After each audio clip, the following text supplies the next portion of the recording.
essa proposta de lutar contra os grupos meliantes que fazem comércio de substâncias ilícitas, o que na verdade está por trás disso tudo é um interesse geopolítico norte-americano de, ao classificar grupos que atuam dentro do Brasil e de outros países da América Latina como grupos relacionados ao comércio de substâncias ilícitas que querem derrubar a ordem social vigente, eles teriam uma chancela da legislação internacional, do direito internacional, para poder fazer uma atuação direta aqui dentro.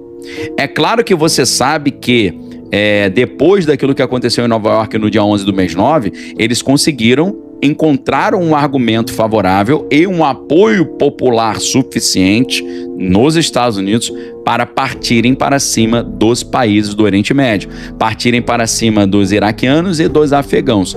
No caso dos iraquianos, o argumento era o quê? Que não apenas eles eram grupos ali que implementavam os filmes de terror, mas eram grupos também que tinham equipamentos bélicos de destruição em massa. Se você está lembrado disso? Então, meus amigos, é exatamente a mesma história. Com o argumento de que os iraquianos tinham equipamentos bélicos de destruição em massa, eles conseguiram, ainda que fosse mentira, hoje a gente sabe que era mentira, eles não tinham equipamento bélico de destruição em massa nenhum, mas com este argumento, os norte-americanos conseguiram justificativa e apoio da opinião pública para partir para cima dos iraquianos e assumir o controle do território, que para eles era muito importante numa estratégia de reorganização geopolítica de todo o cenário do Oriente Médio, não apenas para interesses ali de território, mas interesses também de acesso à energia, ao petróleo e por aí vai. Você sabe muito bem, quem assistiu o documentário Fahrenheit número 9, depois número 1, sabe muito bem disso. Inclusive, a gente sabe que naquela época, nessa batalha contra os grupos dos barbudos do Oriente, a gente sabe que havia muitas pessoas na gestão americana vinculadas a empresas petrolíferas, a família Bush tem investimento no petróleo, o Dick Cheney, vice-presidente americano, também tinha muito interesse no petróleo, e esse interesse eles conseguiram realizar quando eles, com a desculpa de lutar contra os equipamentos de destruição em massa, tudo falso, partiram para cima dos iraquianos e dos afegãos. Então, meus amigos, nós estamos vendo isso se repetir. É lógico que eu acho maravilhoso acabar com o comércio de substâncias ilícitas. Lógico, meus amigos, eu nunca consumi nenhum tipo de substância ilícita, nunca consumi nada nesse sentido, nunca bebi álcool, para você ter ideia. Meus amigos, na minha opinião individual, Daniel Lopes, se acabar o consumo de bebidas alcoólicas no Brasil e acabar o consumo de substâncias ilícitas, para mim vai ser ótimo. Eu torço muito para isso, principalmente que eu sou do estado do Rio de Janeiro e minha família toda mora no Rio de Janeiro. Então, quanto mais segurança no Rio, para mim, melhor. Por isso que eu digo para vocês, essa proposta é uma proposta altamente sedutora. Essa proposta é aquilo que eu chamo de honeypot ideológico. O que é o honeypot ideológico? É alguém oferecer para um grupo ideológico algo que para ele é tão atrativo que o cara é seduzido, ok? O que significa isso? Vamos supor que você chega para o povo do estado do Rio de Janeiro ou da cidade do Rio de Janeiro e você fala para eles: eu tenho a solução para acabar com a criminalidade no seu estado. Cara, a maioria das pessoas de bem, a maioria desse pessoal vai ficar muito feliz e muito agradecido. Eles vão falar: por favor, resolva a questão da segurança na nossa querida cidade e na nossa querida, nosso querido estado do Rio de Janeiro. Todo mundo vai ficar super feliz. O problema é o preço para isso. O preço é declarar esses grupos como grupos que implementam os filmes de terror, e isso daria autorização para os Estados Unidos fazerem ataques contra o Brasil ou contra o Rio de Janeiro. Imagina um B-2, aquela aeronave americana stealth, passar no Rio de Janeiro e começar a jogar projétil para cima do Rio de Janeiro. Meus amigos, é isso que está em jogo. Então, assim, é um negócio tão bom, que você fala: cara, Isso aqui é a bruxa lá do João e Maria te oferecendo docinho, meu irmão. São docinhos tão saborosos e tão deliciosos que você não percebe que, na verdade, o objetivo da bruxa não é te engordar, te tornar saudável. O objetivo da bruxa é te devorar, meus amigos. Então, isso é uma sinuca muito grande. Por um lado, a gente tá assim, caramba, meu Deus, né? Poxa, que maravilha os Estados Unidos nos ajudarem a acabar com o perigo, né? Resolver o problema da segurança no Brasil. Por favor, americanos, nos ajudem. Mas qual é o preço disso? Na verdade, o preço disso é eles assumirem o controle total dos nossos recursos naturais e da nossa energia, né? Dá vontade de falar para os Estados Unidos assim, olha só, Estados Unidos, você quer nos ajudar aí a resolver a segurança? Pô, obrigado, ajuda sim.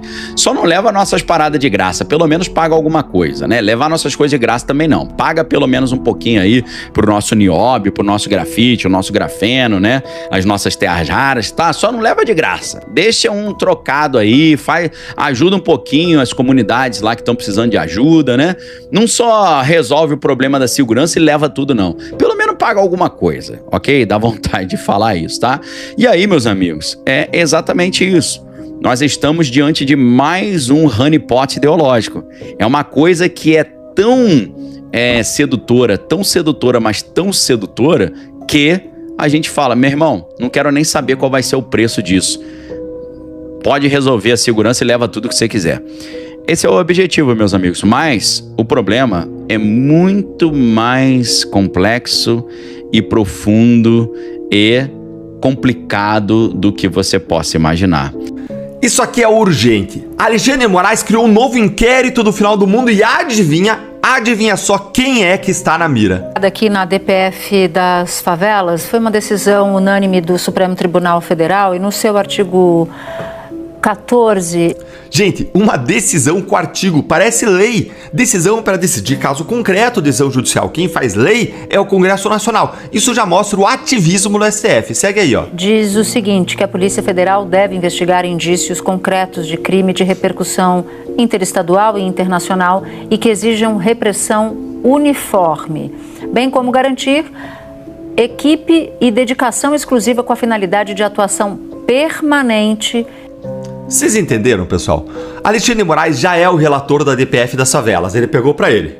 E essa DPF ela já previa na sua decisão final, agora do começo desse ano, que a Polícia Federal investigasse as facções. Só que o governo Lula, que era responsável por implementar essa decisão, não tinha feito isso. Ou seja, foi o governo Lula e não de Cláudio Castro que comprovadamente descumpriu a adesão do STF. Mas o STF não está pedindo as contas, não está cobrando providências, explicações do governo Lula, não, está cobrando do Cláudio Castro. Aí a Polícia Federal do Lula ela só estava realizando investigações preliminares, trabalho em grupo, ou seja, nada. E não tinha aberto um inquérito formal sobre as facções. E aí agora o Moraes tomou esse poder para ele, da DPF, ele tomou esse passo, ilegal para variar, e mandou a Polícia Federal abrir um novo inquérito, relatado por ele, Moraes, para investigar as facções criminosas. Vocês percebem que é o Super Moraes em ação de novo para salvar o Brasil? Vocês conseguem entender? Primeiro era o Super Moraes para salvar o Brasil das fake news, do golpe, das ameaças à democracia. Agora isso já passou, aí o STF precisa de uma nova desculpa para manter o poder total no país e essa desculpa agora virou crime organizado, que tem que ser combatido por polícia, política de Estado, política pública definida pelo Congresso, pelo presidente, pelo governador e não pelo STF. Antes de eu seguir agora para o segundo ponto, deixa aí o seu like, se inscreve no canal aqui à sua casa, clica no sininho para não perder nada e bora para entender isso aqui juridicamente. É o seguinte, gente, inquérito policial ele não pode ser aberto sem um objeto claro e definido. Você não abre um inquérito policial para investigar homicídios no Brasil. Não, você abre um inquérito policial para investigar o homicídio que aconteceu na rua tal, que se encontrou corpo tal na rua estendido. Isso que você faz. Você não pode, simplesmente a polícia não pode investigar qualquer um por qualquer coisa. Tem que ser crime específico e, além disso, o inquérito tem que ter um prazo legal. Ele não pode ser um inquérito infinito, como, aliás, são esses inquéritos do Alexandre de Moraes no STF. Então isso tá errado, tá tudo errado, né? Mas isso aqui também tá errado.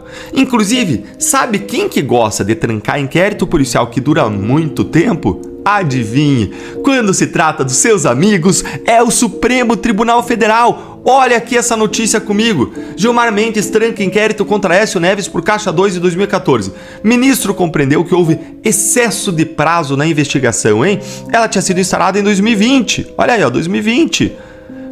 E os inquéritos do Moraes de 2019? Aí não tem excesso de prazo? Claro que não, né? Não, aí não. Aí é a questão de elasticidade do tempo. Vamos aplicar aí a teoria da relatividade. E ainda, gente, tem um outro ponto importante aqui. Os faccionados do Rio, por piores que sejam, por mais que eles devam ser reprimidos, eles têm foro privilegiado? Foro privilegiado? Presidente da facção, hein? Parlamentar do CV.